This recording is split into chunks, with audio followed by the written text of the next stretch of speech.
ایران و العراق لا يمكن الفراق. كيف الفراق وقد اختلت دماء شهداءنا بدماء شهدائكم وأريقت على هذه التربة المباركة.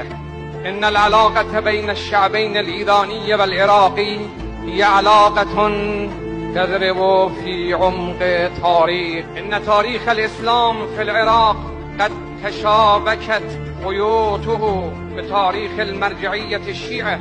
إن المرجعية الرشيدة في العراق كانت هي السباقة في مواجهة الاستعمار والإرهاب، ابتداء من فتوى المرحوم آية الله الميرزا الشيرازي لتوصيات وهدايات الإمام الخميني وصولا إلى فتوى السيد السيستاني في مواجهة داعش.